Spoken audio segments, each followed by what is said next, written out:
পালাবো না, প্রয়োজনে ফখরুল সাহেবের বাসায় গিয়ে উঠবো। ছাত্র জনতার গণঅভ্যুত্থানে গত বছরের 5ই আগস্ট দেশ ছেড়ে ভারতে পালিয়েছেন আওয়ামী লীগ সভাপতি শেখ হাসিনা। এই সময় তার দলের নেতাকর্মীদের অনেকেও পার্শ্ববর্তী দেশটিতে পাড়ি দেন। তবে 5ই আগস্টের পরেও আলোচনায় ছিলেন আওয়ামী লীগের সাধারণ সম্পাদক ওবায়দুল কাদের। এবার এক দফা শেখ হাসিনাকে কবরস্থানে পাঠাতে হবে।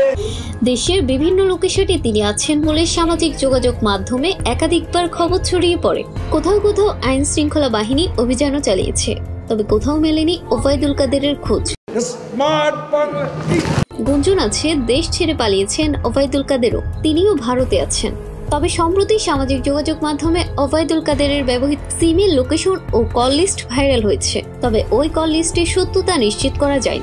ভাইরাল ওই তালিকায় দেখা যায় সর্বশেষ 5ই আগস্ট ওবায়দুল কাদেরের ব্যক্তিগত ফোন নম্বরটি খোলা ছিল। ওই দিন দুপুর 2:42 তার ফোন ট্র্যাক লোকেশনে ছিল মোহাম্মদপুর। ওই তথ্য অনুযায়ী রাজধানীর মোহাম্মদপুরের স্যার সৈয়দ রোড 47 সর্বশেষ অবস্থান পাওয়া যায় ওবায়দুল কাদেরের। ওই তালিকায় দেখা গেছে ওবায়দুল কাদের মোবাইল ফোনে খুব কম কথা বলতেন। দলীয় কার্যালয়, নিজের বাসা ছাড়া খুব বেশি স্থানে তার কল লোকেশন পাওয়া যায়নি।